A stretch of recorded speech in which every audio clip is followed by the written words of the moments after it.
program is sponsored by Dr. Pat Basili and Transformation Talk Radio. Hi, welcome. This is Dr. John DeMartini. This is one of the most amazing and inspiring shows that you can listen into. If you want to be on the edge of your seats, if you want to open up your heart, if you want to expand your mind, and you want to meet incredible people, stay tuned because you're just about to experience a transformative radio show that will change your life. And you're listening to the Dr. Pat Show that's coming up right next. Welcome to the Dr. Pat Show. Talk radio to thrive by. Powerful, inspiring, and coming to you live, bringing you stories of people like you and me, busting through and living life full out. Get ready to dare to wonder what your life would be like if you knew you could not fail. Hey everybody, welcome. It's so great to have all of you tuning us in and turning us on again. It's great. We have a fabulous guest joining us here today. But first, let me say hi, Mr. Benny. Howdy, B. Howdy, Pat, for take number 2. Or hour number 2, I should say. Yeah. There we go. You know, I was, a friend of mine's in the food business, and you heard Chef Rossi on yesterday. Yes. So we did some digging. Okay. After I mentioned the potato thing, I got a couple of emails from people. And I said, yeah, I heard that there's all these surplus potatoes. And I'm thinking to myself, why in the United States of America do we have surplus potatoes? Because potatoes are one of those kinds of foods, right? That, you know, when you're having like a family dinner and you're sitting down, what shows up? Potatoes. Like, that's like what I remember. Potatoes. You go out in the desert on a vision quest, potato soup. You come around, you go with the family, everybody knows what a potato is, right? I've had more potatoes bring a family together by making Mr. and Mrs. Potato Heads than you can imagine. And so when I mentioned that yesterday, I got a couple of emails, contact from listeners that wanted me to tell them the source of that. Now, here's what I want to say. It's got to be on one or two channels that I watched, most likely CNN. So you're going to have to go there to find out. And the reason they were asking is directly related to what we're going to talk about here today. People are trying to connect and reconnect.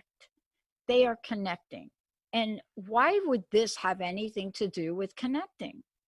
Because we're 7 degrees apart from perhaps a conversation that we have today with Tina Gilbertson, and actually an action that can help somebody over here. And that's what happened yesterday. They heard me comment about that, and it went down a chain of events to a place that supplies food for people that don't have food. And it's fascinating how resourceful we are. But what are we without our connection? And, you know, one of the things I talked about in a show last week is there is woundedness that has happened in our past. There is woundedness we hear about all the time. I have done a number of shows on addiction and recovery now here recently. But what about these wounds that have happened that have set us so far apart from family, from friends? Now, one of the things that I grew up with is I grew up in a family where my dad was so unliked by the rest of his family. They literally separated from him. They did. So what we have are people and families that are not able to stay together. But what is the fallout from this? Is the fallout from a dad or a mom? Or is the fallout with how children get wounded? And as those children get wounded, as all of us did, then we repeat the cycle. Then what we do is we become estranged in a lot of ways. That is the word.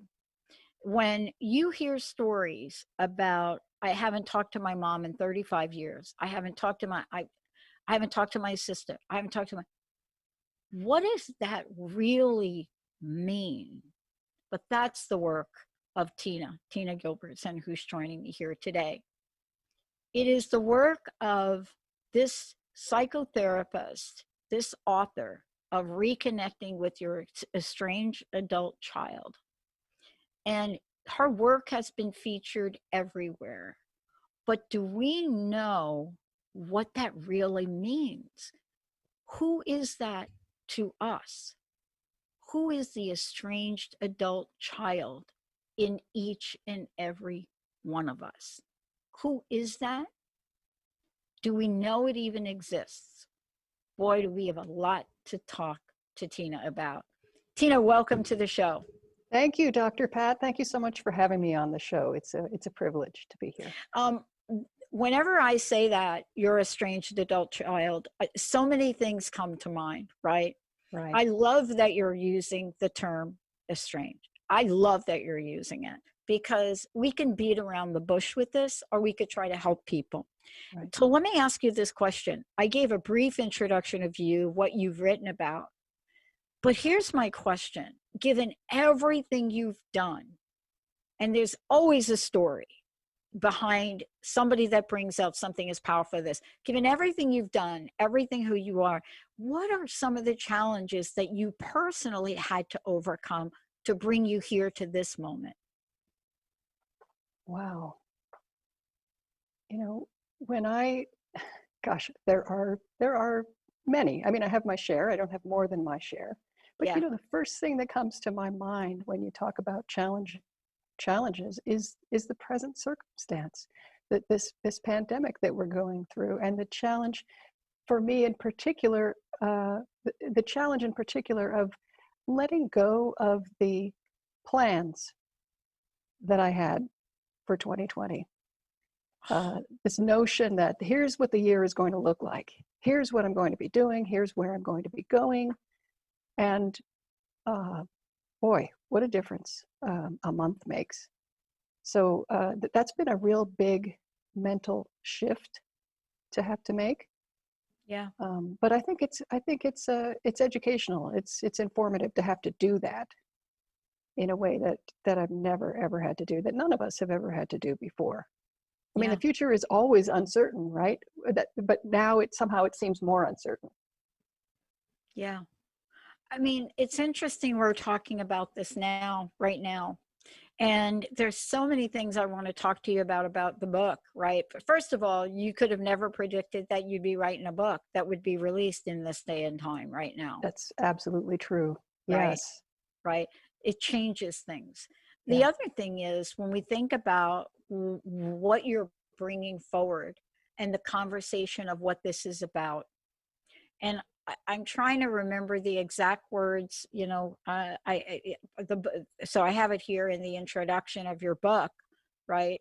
And you asked this question: do you love your child or grandchild? Do you want them to be happy? Have you done your best to parent them well? Mm-hmm.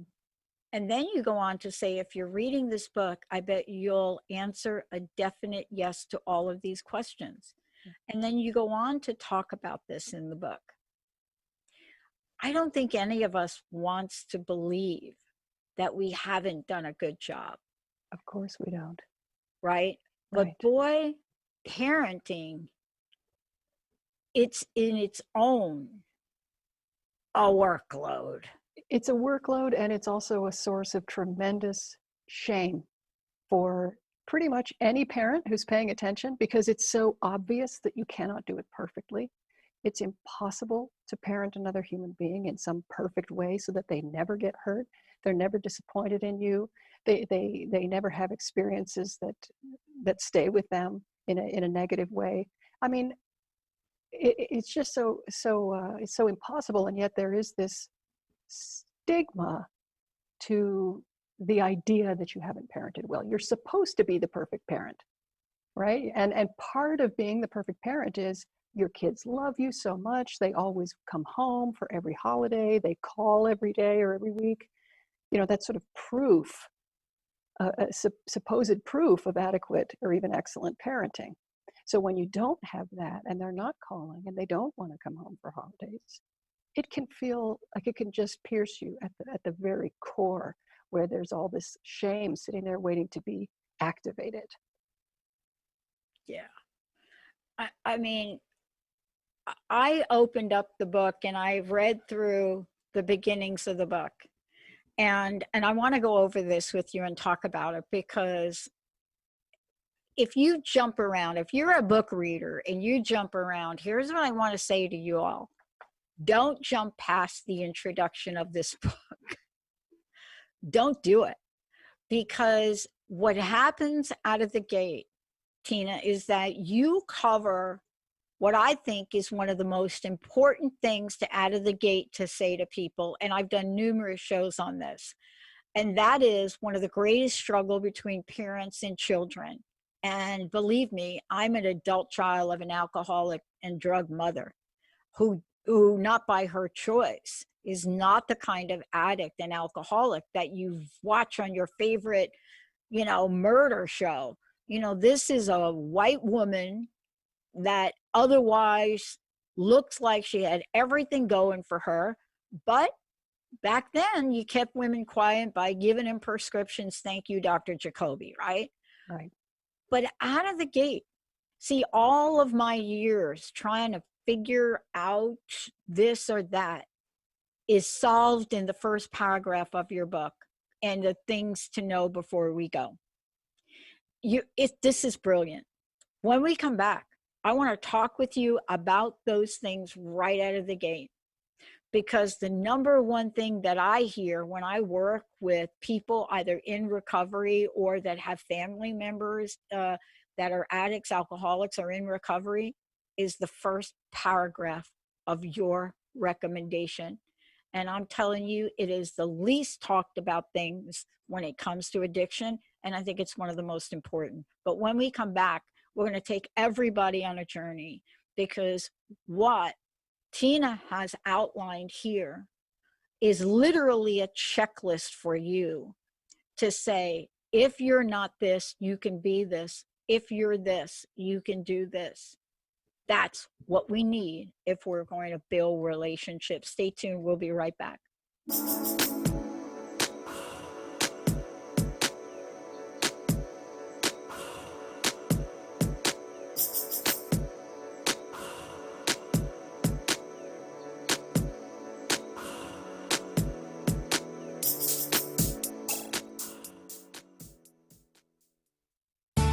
Healing has a ripple effect. One person's healing affects everyone around them. This is where the power of sharing our stories can be so important. Tune in to Playing on the Edge Radio with Megan Edge each month on Transformation Talk Radio, as Megan provides you with ways of sustaining radical and powerful changes in your life. Enact the power of radical change. To find out more about Megan Edge, visit her website at meganedge.ca. How many times do you find yourself saying, "It was nothing," or "just doing my job," when really you knocked it out of the park? How did you get like this? Next time someone tells you "great job," you'll know how to accept it and not deflect it by listening to Courage to be Seen Radio with host Sherry Clark. Sherry Clark is an experienced global engineering leader, coach, and mentor.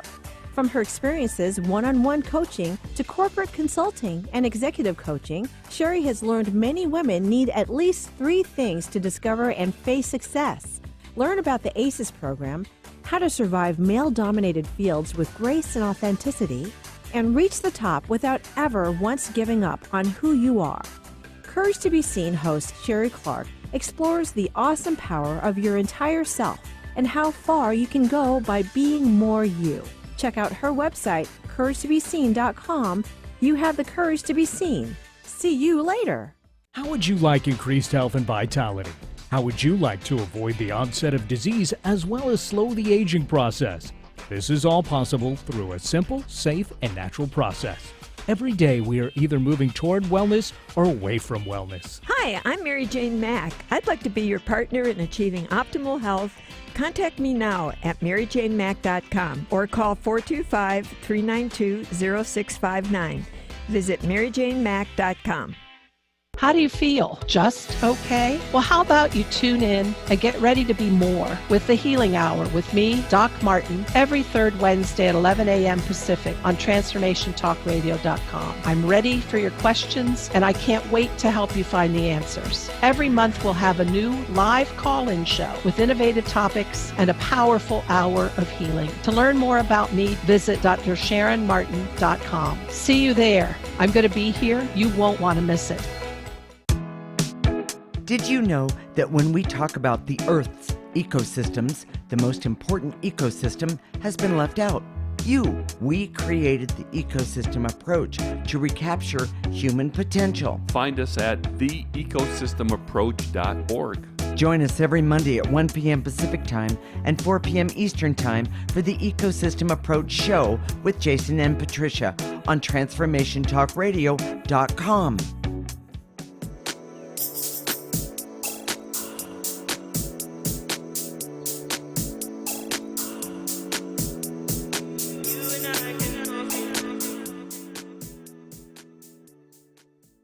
Hey, everybody, welcome back. Look, for those of you out there, I know you've called into the show. I know you've called in talking about your children, talking about your parents, talking about what that journey is like for you. And now lay on top of it the impact and the effect, both the mental, the physical, and the spiritual impact of COVID-19. There was never more important message than what Tina is bringing forward. Tina Gilbertson is the author of Reconnecting with Your Estranged Adult Child. And this is about practical tools to heal and to heal those relationships. But, one of the things, Tina, that I was talking about, and for those of you out there, you can go to Tina's website, tinagilbertson.com. Tina, one of the things I was really struck by, and I was talking to you during a break, and I've been doing this a long time, and I've read a lot of books. But your introduction in this book, I went back and I read this introduction like 3 times. Oh. And I was reading it because it is jam-packed. And I love that you're saying things to know before we go. And what you're saying is things to know before we go into the rest of the book. Right. Or before we go, period. Yeah.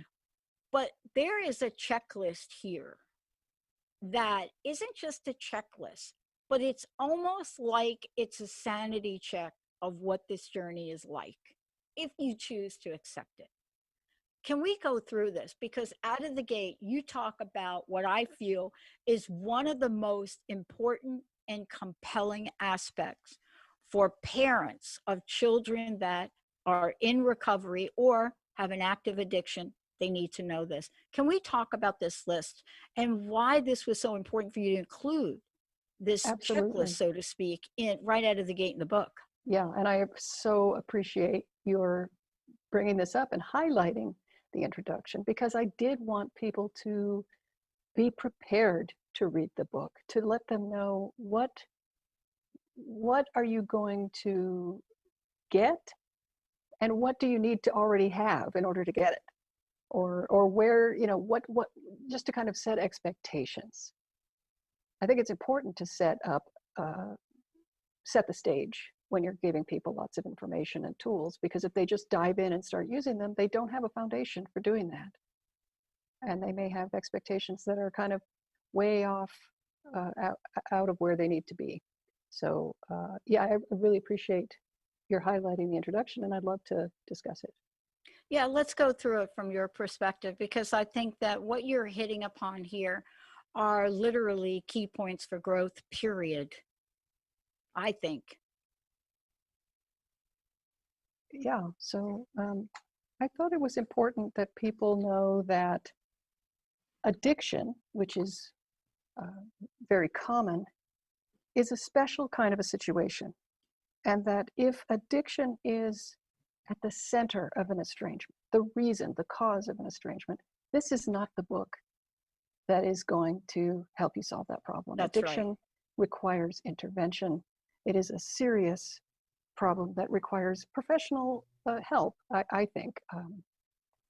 And it's not something that if you are the parent of an addicted person, or if just somebody you love is addicted, it's not something you can do all by yourself or by reading a book. Right. Yeah. So I thought that was important to point out. It is important because, if in fact they go on to read the rest of the book, which we're going to talk about now, and they are in that situation, they're not going to get very far. They're not going to get very far. And I'm glad you point that out, because that does require a separate set of tools and support.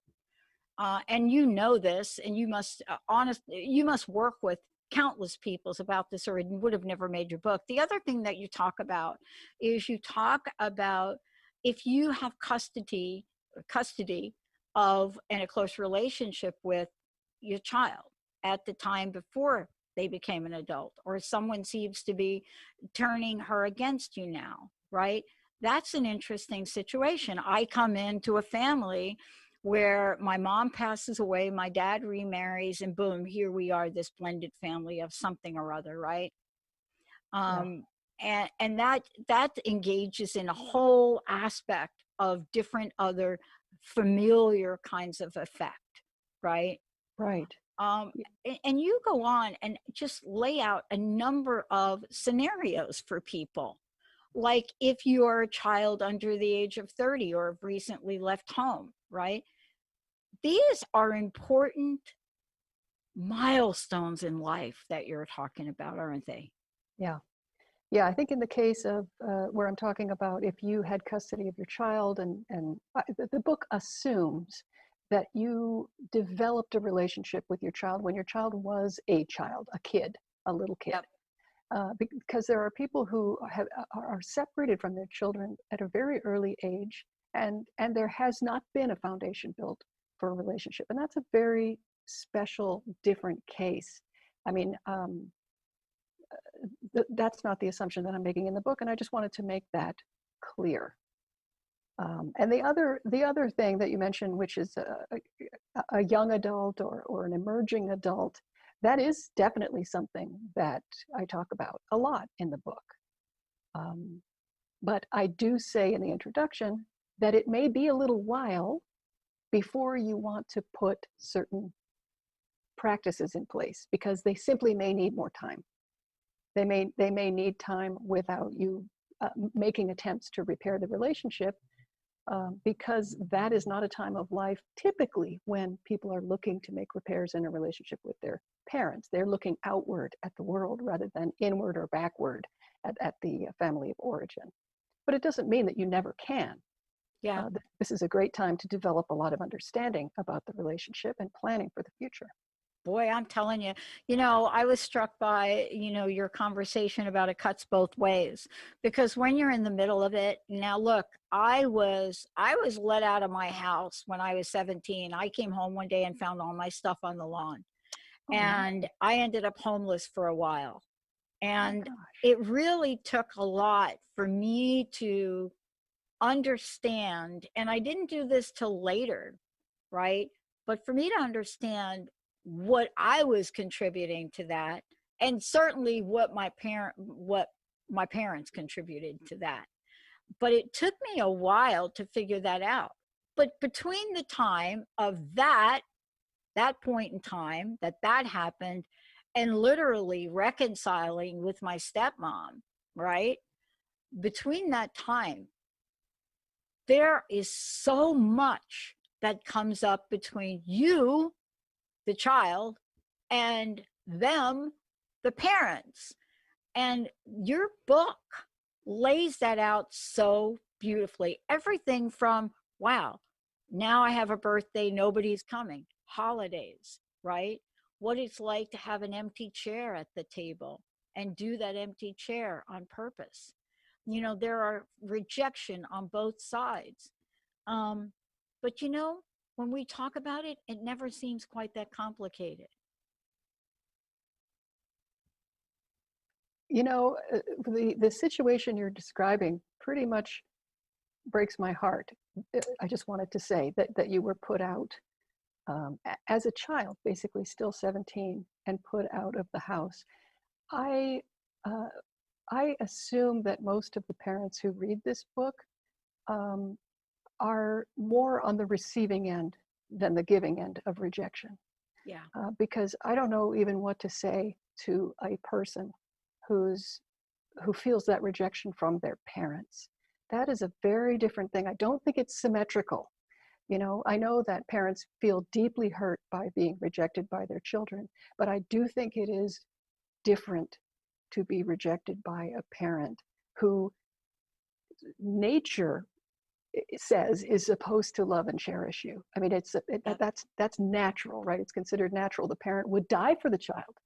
You know, most parents would say, yeah, I would die for my child. But that's not symmetrical. That is not necessarily how children feel about their parents, although some do.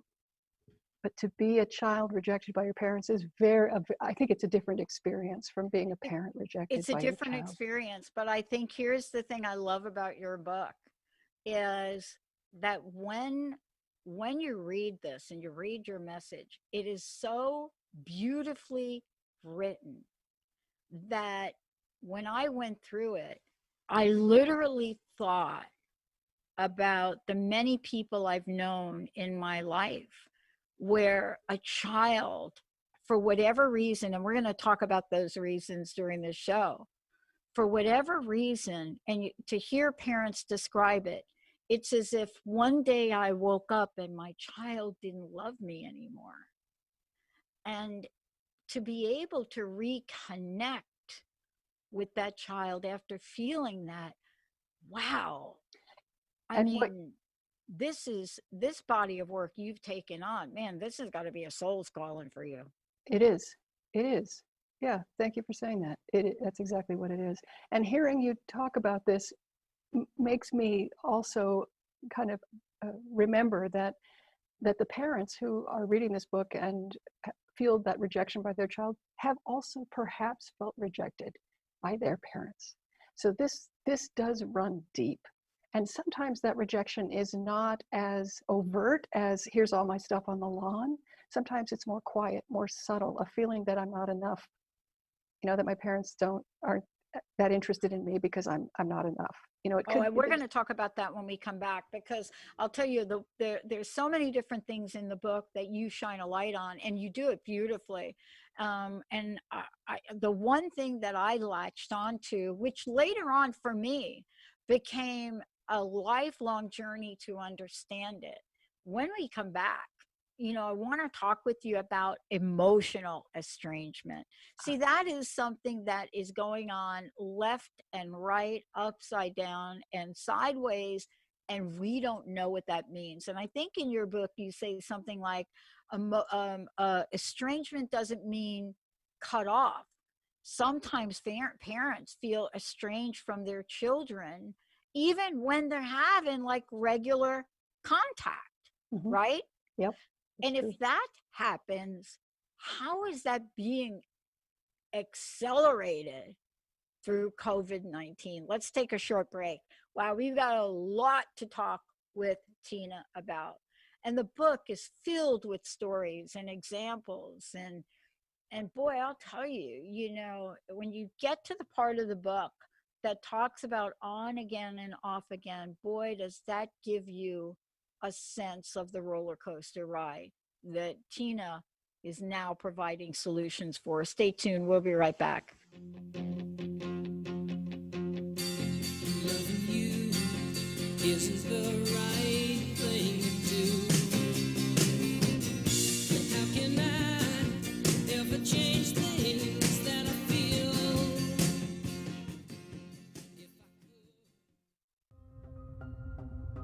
Are you ready to put down that drink or drug for good? Are you struggling to maintain your recovery from addictive behaviors? Do you need help with a family member or loved one who's in early recovery or battling addiction? Get the help and guidance you need by arranging a Recovery Recharged phone session with me, Ellen Stewart, Pushy Broad from the Bronx, certified life and recovery coach. Call 1-800-889-1757. Make an appointment today, or go to my website, pushybroadfromthebronx.com, and click on the link that says Recovery Recharged. Don't wait. Get the help you need today. This is Ellen Stewart, Pushy Broad from the Bronx on TransformationTalkRadio.com.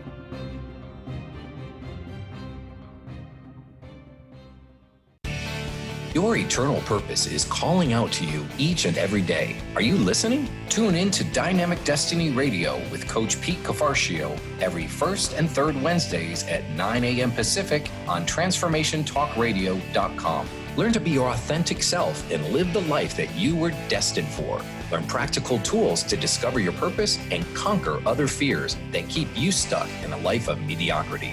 Learn more about Coach Pete by visiting PeteCoaching.com. How many times do you find yourself saying, it was nothing, or just doing my job, when really you knocked it out of the park? How did you get like this?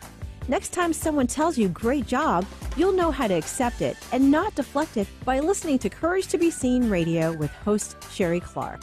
Sherry Clark is an experienced global engineering leader, coach, and mentor. From her experiences one-on-one coaching to corporate consulting and executive coaching, Sherry has learned many women need at least 3 things to discover and face success.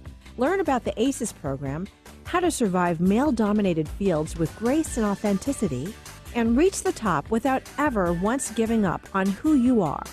Courage to be Seen host Sherry Clark explores the awesome power of your entire self and how far you can go by being more you. Check out her website, CourageToBeSeen.com.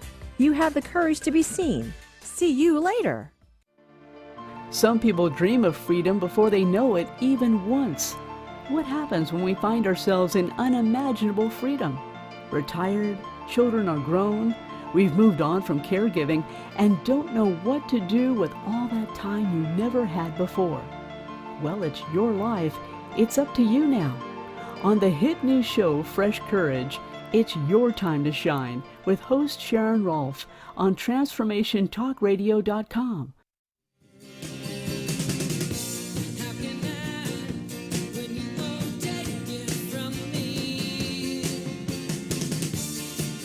Hey everybody, welcome back. It's so great to have all of you tuning us in and turning us on. Thank you for our Facebook friends that are watching us now. Tina Gilbertson is joining me here today. She's an author of an incredible book. When I first got a copy of the book and I first looked at it, I thought, wow, it's going to be one of those books. It's going to have some stories. It's going to have some tips. But I got to tell you, there is not much that doesn't crawl out from under the rock that Tina hasn't addressed, discussed, talked about, shared stories about, and provided tips and tools. The book covers everything from what we talked about with us being, estrangement, given alcohol and addiction, to talking about issues that have to do with LGBTQ, both children and adults. So there's so much here. One of the things I want to make sure is what is the release? Let's give people an update on the book coming out, if we could. Well, the original publication date was April 28th, but because of the pandemic, it was moved by a week to May 5th. So the book comes out Tuesday, May 5th, 2020. All right. And it's called Reconnecting with Your Estranged Adult Child, Practical Tips and Tools to Heal Your Relationship. And we're going to do that. Benny, I would love to be able to give a copy of the book away right now, 1-800-930-2819. But if those of you out there have a situation you want to ask Tina about, please go ahead and give us a call, 1-800-930-2819. But for those of you that are following on Facebook, social media, and this is Facebook Live, go ahead and ask your question in Facebook, and we'll make sure that we try to get it up here. I'm bringing it up now. Tina, look, there's so much in the book. There really is. But there are things in the book that I hadn't thought about either. What was the surprises for you in writing the book? And what I mean by that question is, as you write a book, first of all, it changes you. Writing the book can change you. But more importantly, you had to address a wide range of issues Some of them are contemporary, like LGBTQ, right? But others have been around with us forever. What have you found in your writing of the book? Is there a common theme? Is there something that shows up more often than not? The common theme for me with this topic and in working with parents is the unnecessary shame. I mean, I just keep coming back to that. That is often an obstacle to making relationship repairs. You can have all this information about, you know, problems between parents and adult children, how to address them. But if you've got this, if you're surrounded by a cloud of shame, you won't be able to make use of any of that, because every time you read it, it makes you feel awful. Like I failed. You know, just reading this book means I failed. And so that's pervasive, that shame. Some people can overcome it to the point where they can take in information and see it as helpful information and make use of it. But there's a whole continuum of that. But there's shame all the way through. So that's kind of the that's the thing that's so the most central thing that I notice. It's huge. Yeah. I think just hearing you talk about it, I mean, it may seem so obvious, but it's really not. Because I don't think shame is one of those things, Tina, that just has a T-shirt that says, "Hi, I'm shame." Exactly right. right. I think it's Bingo. more subtle and insidious than that. I think shame is more subtle and insidious than that. You are so right. Don't you think? I mean, and it really infiltrates all aspects of our life. It infiltrates our sexuality. It infiltrates our work and business, our self-worth. And yet it is such a prevailing part of this situation of estrangement. Yeah, and I love that you point out how insidious it is. And the way I deal with it specifically in the book, I tried to be practical about it, is I actually define low self-esteem as a bunch of baseless shame, the feeling that there's something inherently wrong with me. So there's a whole section in the book near the back about addressing that low self-esteem. There's all these different definitions of self-esteem. You know, if your self-esteem is high, you think that you're great. I don't believe in that. I don't buy into it. I think that high self-esteem is the absence or relative absence of this baseless shame.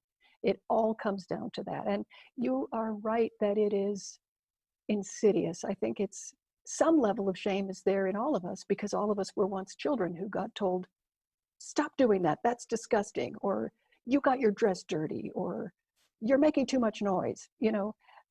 And even in a normal, perfectly lovely childhood, there's all kinds of sources of shame, because as a child, you can't distinguish between my behavior was bad and I am bad. So we all emerge from childhood with a certain level of shame. And it's just kind of always there to some degree. You know, and for some people who go through a lot more in childhood and have adverse experiences, it can be much, much bigger, and it can really get in the way of relationships. I got to tell you, I pulled out a statistic. You could tell I'm a little statistics geek. I don't talk about that very much. You know, I'm really positivity Patty. Believe me, any positivity name that's out there, I've gotten. But if you read my research that I did in my doctorate, 10 years of studying the consequences of broken promises, I got to tell you, I'm going to go true confession on you right now. I've never really talked about this and said this, but I did study the consequences of broken promises and a version of insecurity for 10 years. And it was both 2 master's degrees and a doctorate. Now, believe me, I didn't set out to do that. As a matter of fact, I had no idea that going back to school would be 1, that long, 2, that much work, let alone that much money to pay for it. I had no clue. I was just called to do it. But I had been let go from the company, and it hit a trigger from my childhood. Here is the trigger it hit, but I didn't know it until I graduated, and I did the postdoctoral work on it. And honestly, the dissertation and the postdoc won awards. Never had it been studied in organizations, broken promises between people. It was always broken promises between some amorphous entity and maybe a person. So there was never any real data on that, because you could say, oh, the government did give me this. Like, what? Who's the government? Like, who are they? So here's the thing. I was down at the end of my defense and passed it with flying colors. My committee was arguing and yelling about leadership. I should do it more. But one of the people on the committee stopped and said to me, nobody studies something like this as intensely as you do. And they said, you have 1,200 pages of interview notes, Pat. You have statistics and studies and correlations with more tables than most people study in a lifetime. And so Dr. Rousseau asked me this, and she is the genius of psychological contracts. She said, something had to happen to you, Pat. And I said, I lost my job. Right, Tina? Right. Okay. So you're familiar with this. When people ask you what happened to you, you really go to not the answer, correct? Right. Yeah. I said, well, I lost my job. And she said, no. She said, no. I want to know. And I'm thinking, really? I just want you to approve my dissertation, people. Come on. And she said, no, it's something else. She said, and I'll tell you, my eyes filled up. They just filled up. And it became the basis for my understanding of why I estranged from my dad. And I remember this like it was yesterday. And it's just, God, I hope I don't cry. I remember my dad lied to me more times than not. But the one lie, and believe me, this stayed with me for a long time. Mm-hmm. But I'm over it, right? I did a lot of work on myself, can you tell? Mm-hmm. But my dad told me, and this is what parents don't get. My dad told me that I was being sent to Catholic boarding school and that don't worry about it, you'll be able to take horseback riding there. So I didn't care about Catholic boarding school. It was horseback riding. And there was no horseback riding. And I want to tell you, as a 6-year-old, that kind of thing has an impact. It does. But I was drawn to a statistic that totally explains the impact. In the book, you say that X amount of kids or children, adult children, swear, probably, this is my language now, they believe they've told their parents the reason for the estrangement. Parents, about an equal amount, I think, in your book, says they've not been told. But I think there's a reason to explain it. I didn't know the exact reason for me to be estranged from my dad until I was much older. But I did give them a reason for it. It just wasn't the right reason. So it never really made sense. So in a sense, your statistic in the book is absolutely true. But both parties are thinking they're doing the right thing. That's right. And that they're telling the truth. The parents did not maybe recognize what they were being told or that they were being told. And the kid is equally certain that she did tell them. So you're saying you gave your dad a reason for estrangement, or you absolutely gave my dad a reason, but it wasn't the real reason. But it was, you honestly, thought it was. I didn't say to my dad, remember when I was 6 years old and you blah, blah, blah, blah, blah, and you lied to me about, no, my God, no. You know how many years it took me to figure that out? Yeah. And I remember Denise asking me about that, and it just came out. I said, I pretty much, but I didn't answer it the way. I said, I think I pretty much have been lied to most of my life by my parents and people that are close to me. And it came out to be true. But you see, I think what you're writing out about in the book is there are solutions and tips. And I have to ask the question, how was it I got back with my parents? What did I do to really come to the place where we could sit down? And I would like for you to talk about what you discovered the bridge could look like for people to get back. Because this isn't about me telling a story about my childhood. It's me telling a story that despite whatever went on, I was able to build a loving relationship with my parents. But boy, I didn't have your book. Right, right. Well, and my question to you is, what did your parents do, if anything, to make that possible? Or was that a unilateral decision that you came to where you said, my parents are human, they are who they are, and I'm going to accept them and love them for who they are? Yeah, that was me, because I realized I'm never going to change my dad. Okay. Yeah, so your parents were lucky. Your parents were very lucky because you did enough work on yourself to be able to get to a place where you could accept them and just exactly as they are. Not everybody gets there.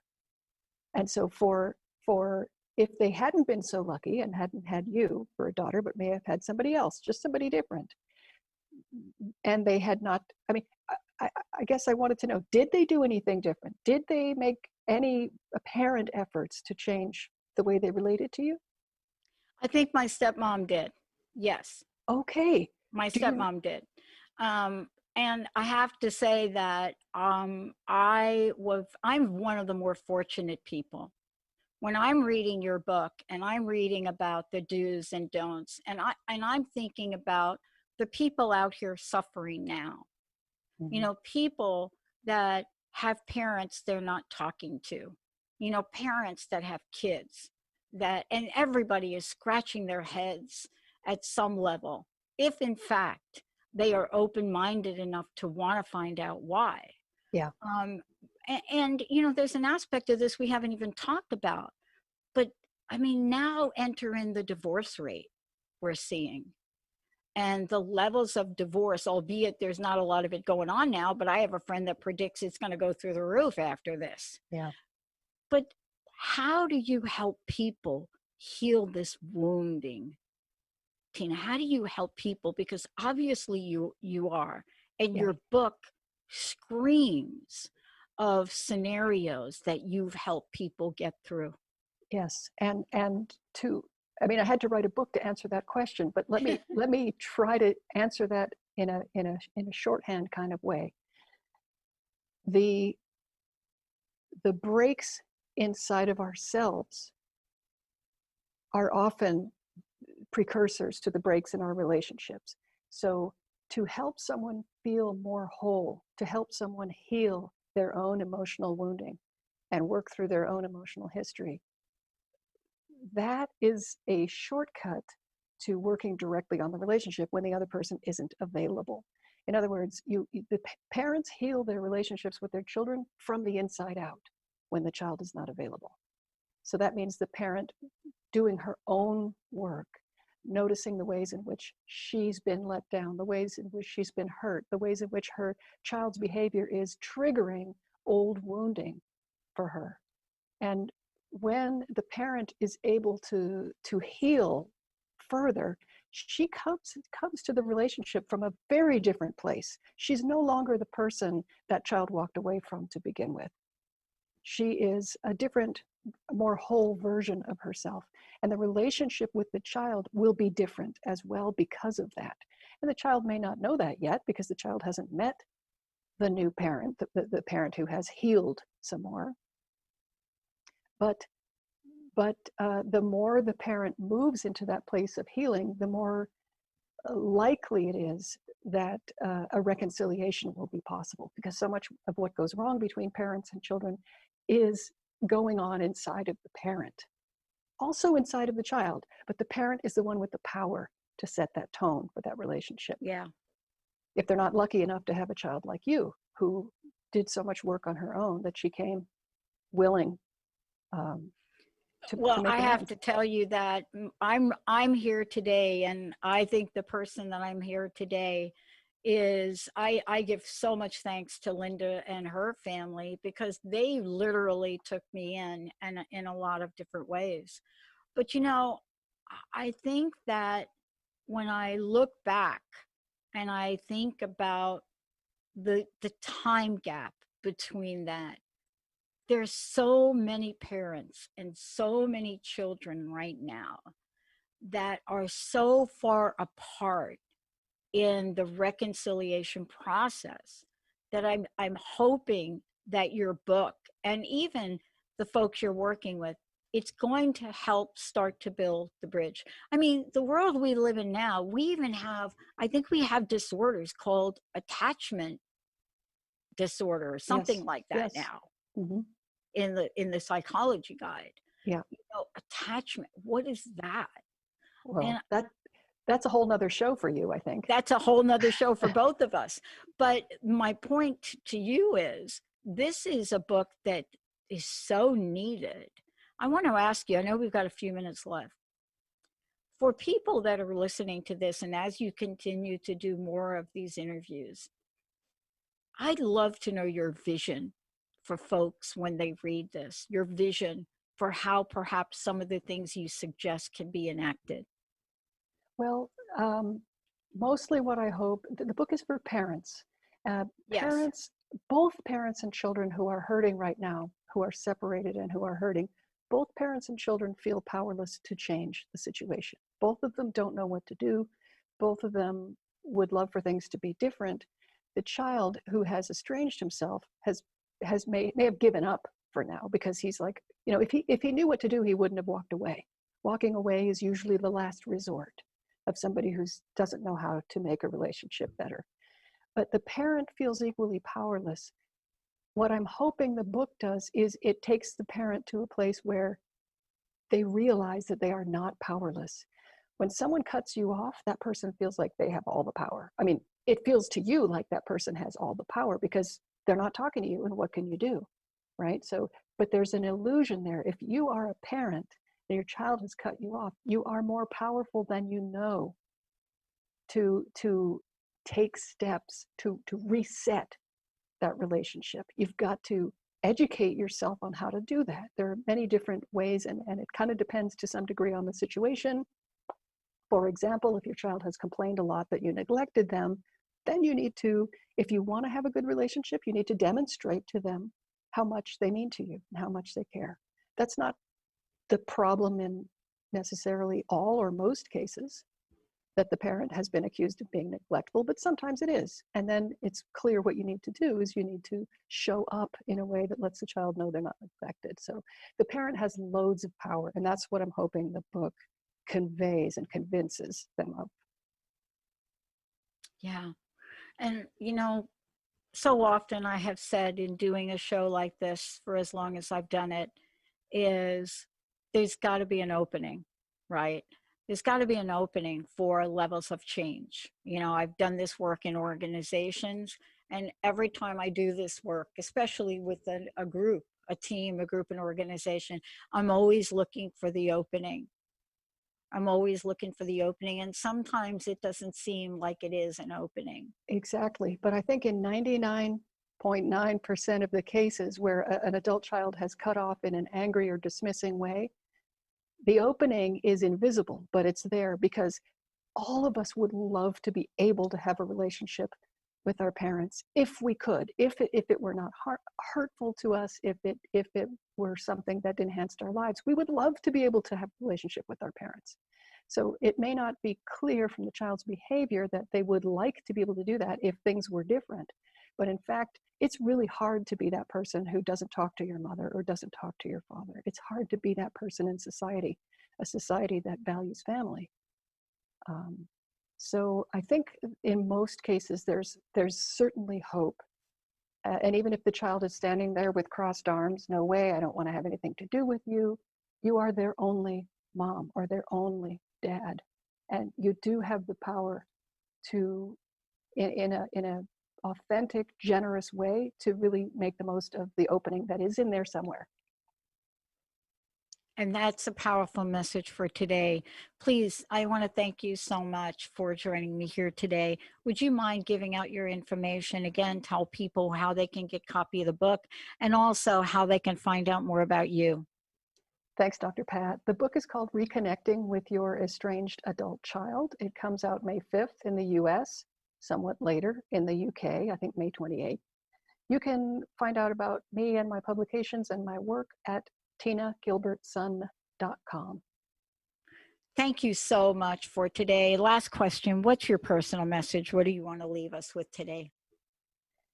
I would like people to feel like there is nothing wrong with them inherently. I think when you were born, you came out whole and a good person. And if you don't feel like you're whole or that you're good, that's an illusion. And you've been sold a bill of goods. So there is nothing wrong with you. You are the person that you're meant to be. And there's always hope for you to really step into that feeling. I love it. Thank you so much for today. And thank you for all that you're doing. Thank you, Dr. Pat. Thanks for having me on your show. And I want to thank all of you out there for tuning us in and turning us on. And you know, in Tina's book, there's so much in there. But I think through this show today, you have a good idea of what's in the book, what's available to you, and certainly, you know, how you can find some way to do something perhaps different.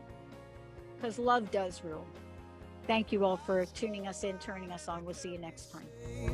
Tides that I tried to swim against pulled me down upon my knees. Oh, I beg and plead, singing, come out of things unsaid.